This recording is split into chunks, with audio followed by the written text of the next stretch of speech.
They recruited 724 participants, combination of students at Harvard College and low-income teenage boys from Boston.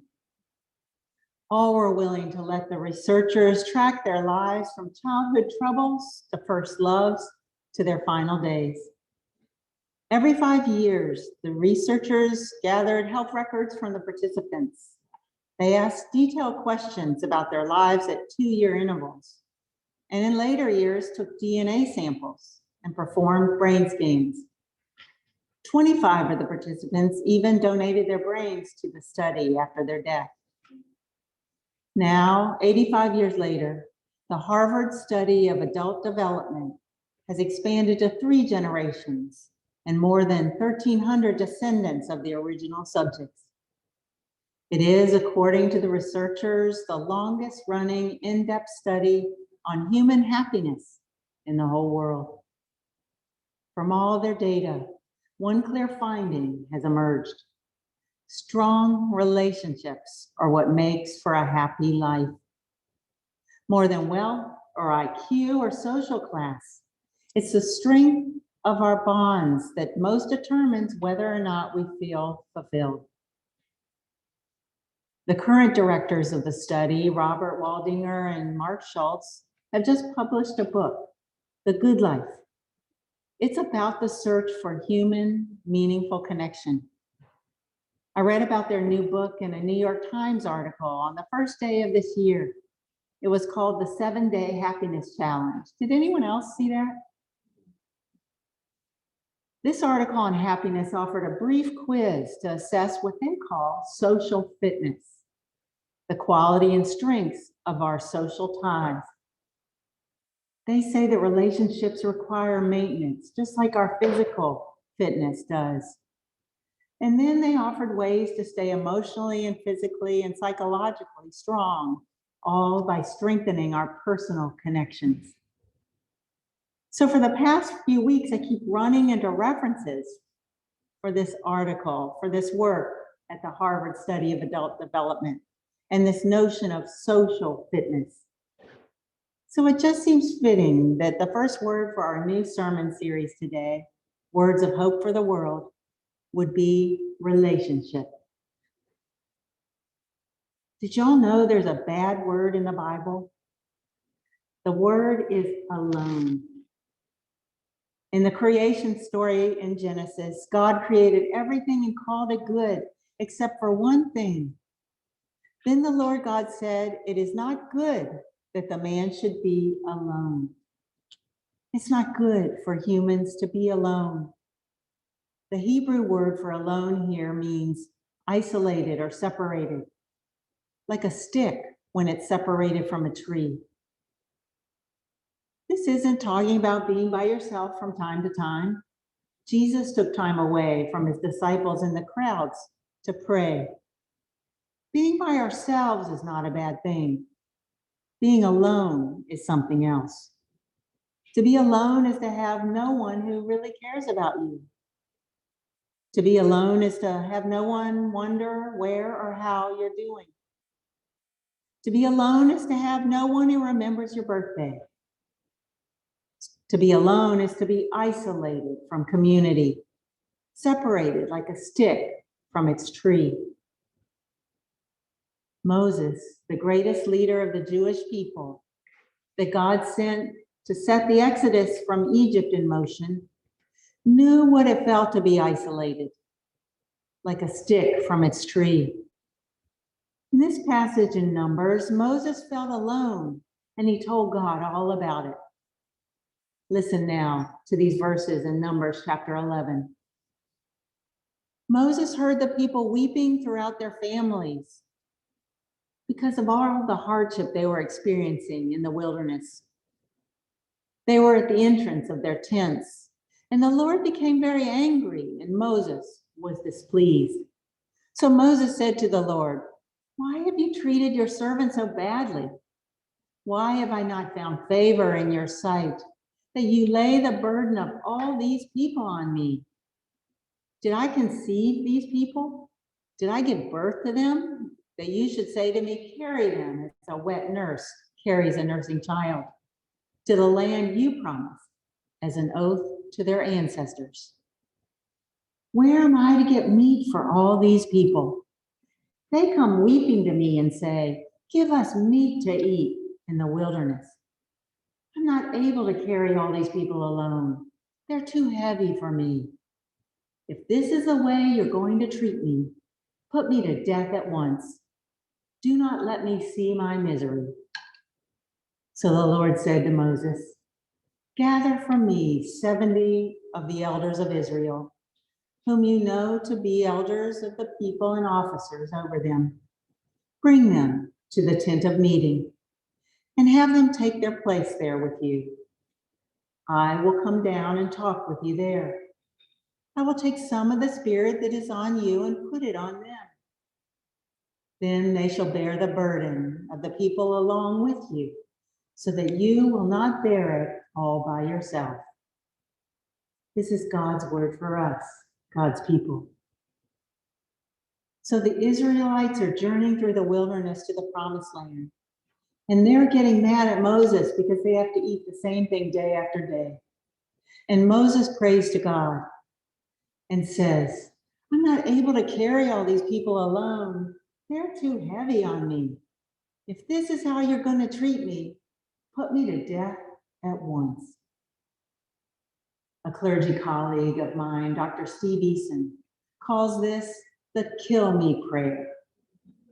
Moses tells God he'd rather be dead than to be all on his own leading the people. To be alone is to be isolated. It's to be in a place of desperation. There are lots of people who pray that kill me prayer. Maybe not to die, but for God to get me out of this. You come to a place where you just don't have what it takes anymore. It's past you. It's more than you can manufacture. If God doesn't show up, then you might as well turn off the lights. You can't go it alone. Well, we weren't made to go it alone. We were built to be in a herd, to be in community with each other. We were built to stay connected to the tree. We aren't separate sticks who can live on our own. Pull a stick off a tree and it'll die. It needs the nourishment from the roots and the trunk of the tree. It's a system that has to be maintained. We live in a system, a community, and we thrive off the nourishment that we get from it. We wither and die without it. We all know hardly a month goes by where there's not at least one news story about some corporate executive or government official or educator or pastor who has spun out, crashed and burned. Maybe it was a midlife crisis. Maybe it was greed or yearning for power.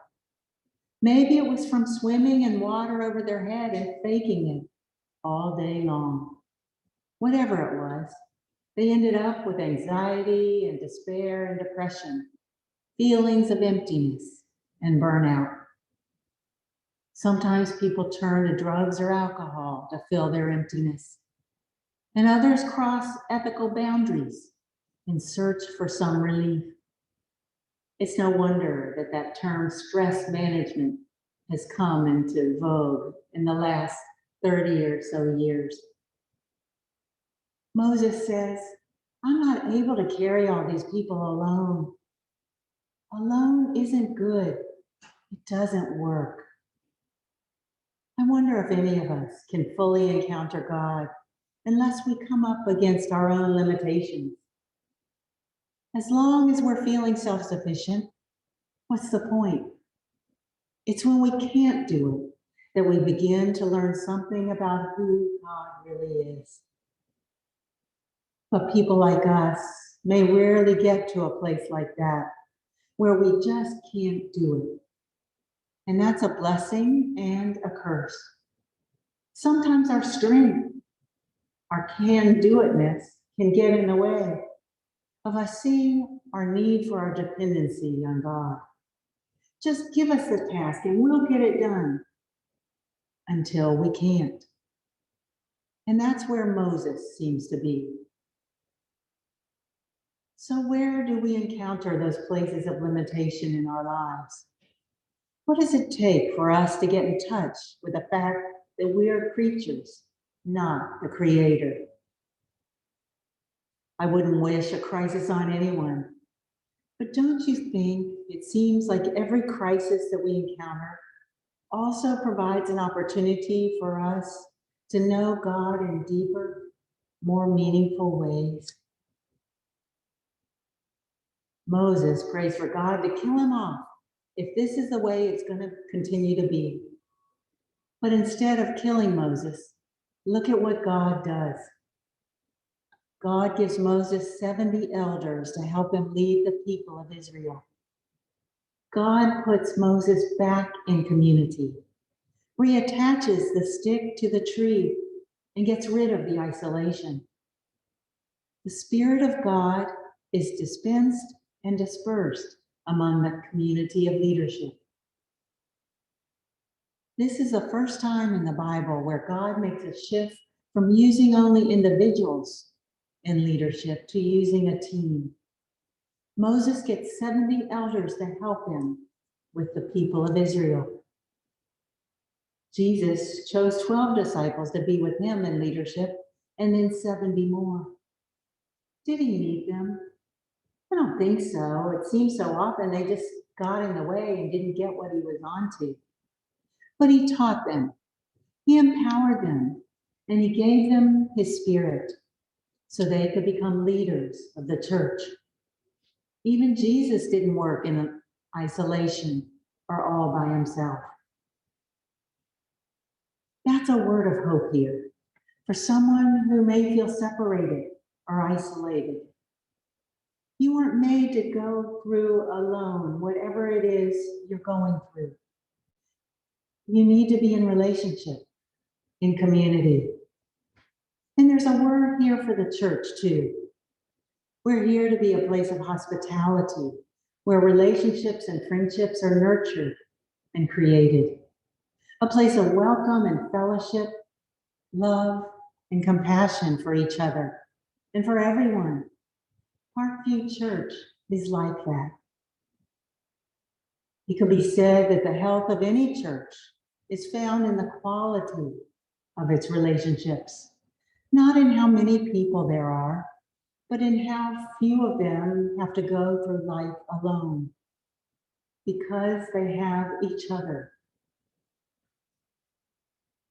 I found an interesting story about that hymn we sang earlier, Blessed Be the Tie That Binds. Its author, John Fawcett, was an orphan in England by the time he was 12 years old.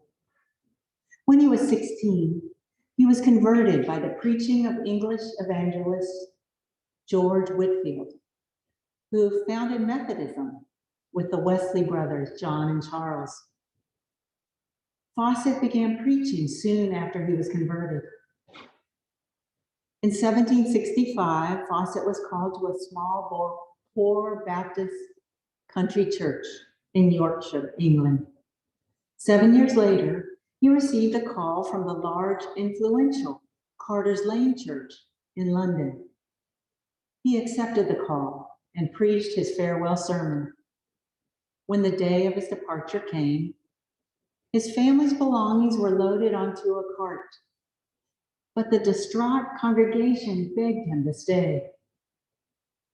Blessed Be the Tie That Binds is said to have been written by Fawcett in 1772 to honor his decision to remain with that church in Yorkshire. Love and tears prevailed on his final day with them, and Dr. Fawcett sacrificed the attraction of a big London pulpit for the affection of his devoted flock. He continued to serve in Yorkshire for the remainder of his active ministry. There's a word of hope here for us and for the world. God didn't create anyone to live in isolation, separation, or despair. We aren't created to live out our days detached and alone. There's more to life than that. for all of us. That book I mentioned earlier, The Good Life, the scientific research that it points to shows that good relationships keep us healthier and happier throughout our lives. What kind of relationships? All kinds.